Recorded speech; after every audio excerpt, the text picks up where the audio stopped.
just go to the shop and it's $30 just for a packet of 2 steaks. So imagine trying to feed a household of 20. We just live day by day. There's no set budget, there's no set finance. It's just, yeah. We do what we can. Our people are no strangers to struggle, but the struggle is just getting worse. There's no more room for broken down cars, flat tires, sick children. There's no more margin for life.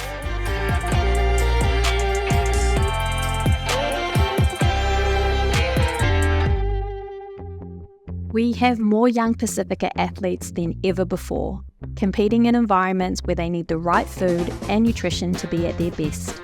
But protein powders, supplements, gym memberships and healthy eating are all costs that can be beyond our Pacifica communities. How are we managing feeding our dreams? My name is Ali, I'm 20, middle child of 5, and at the moment I'm playing league for the Warriors, and they kind of give you insight and teach you there like about what you eat and how to recover. Any deprived area around the country, just like this one, we are in a health food desert. There is nothing available here that's good and healthy for you. And if you're working a couple of jobs to put food on the table for your families, what are you going to get? You're going to get the cheap crap that's available to you that's quick.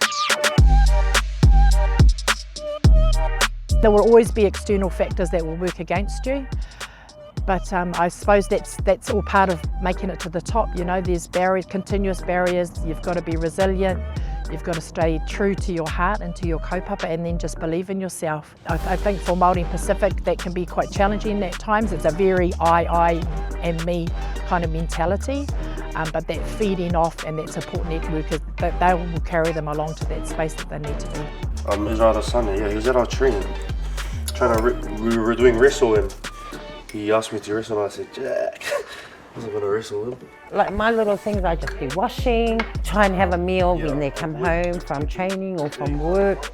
Maybe if they need just to drop off somewhere, you know, not to take their vehicle, then that's me. But apart from that, no, there's no special diet, there's no special treatment.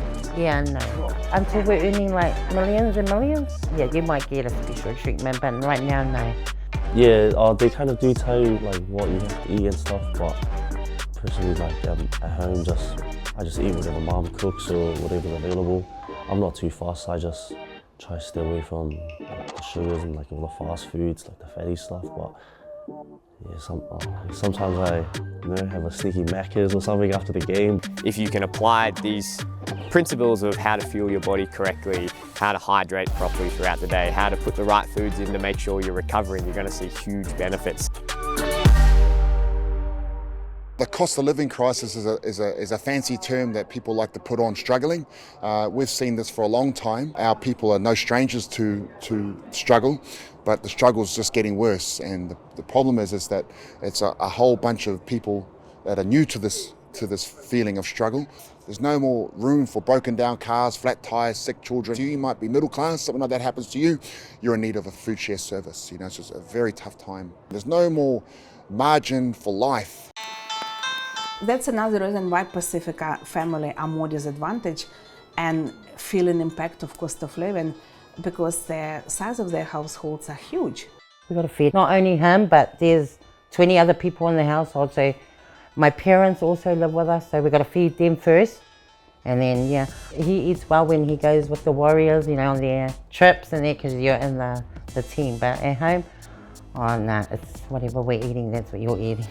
If you really get the fundamentals and the basics right, and that's making sure you've got good, healthy calories coming in, making sure you're eating enough calories, making sure you're fueling your training properly, so eating before, during and after your training sessions. Not only does it help you training, it helps you recover. And I think the biggest one is just staying on top of your hydration, making sure you're drinking enough water, making sure you're getting enough fluids and replacing all the fluids that you lose throughout the day.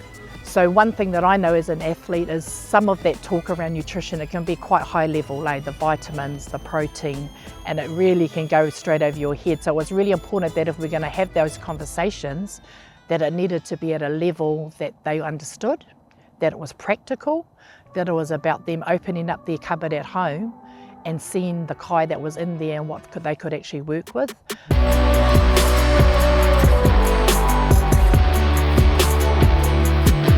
like I don't provide my kids with that proper meal, but I saw a difference when you do follow the nutrition or plan. I feel like you get more fitter because you're eating the right meals, the right times and things like that. But in saying that, all I've told my kids is, look, hey, we don't have that kind of money, we don't even have that kind of meal, but at the end of the day, it's all up to you. No matter what meal you take, train hard, get rid of it, and then go again. I would say that Pacifica people more disadvantaged because they normally have lower level of income. 60% of our clients are Pacifica and 25 are Maori. We see lots of people struggling. Yeah, you know, I hear it on Talkback all the time, you know, and having conversations with these right-wing politicians. Choice, personal choice. It's their choice, these lazy brown people. Well, the thing about choice is it implies equal starting points. And for so many of us, we're born so far behind the start line, we can't see it. It's a struggle, bro, having to choose between, do I pay my rent or do I put food on the table? And this is reality.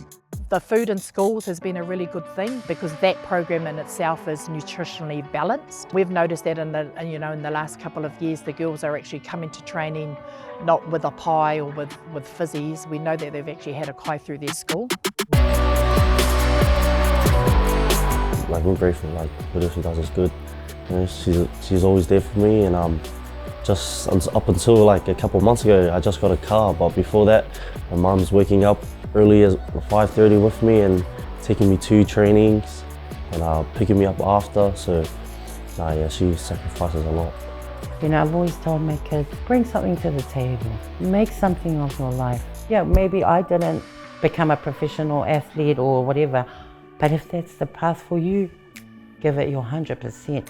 Yeah, you can play league, but it can finish, but you off the field and after, make sure that you're, just be grounded. We haven't made the millions or whatever, but hard work, pays off.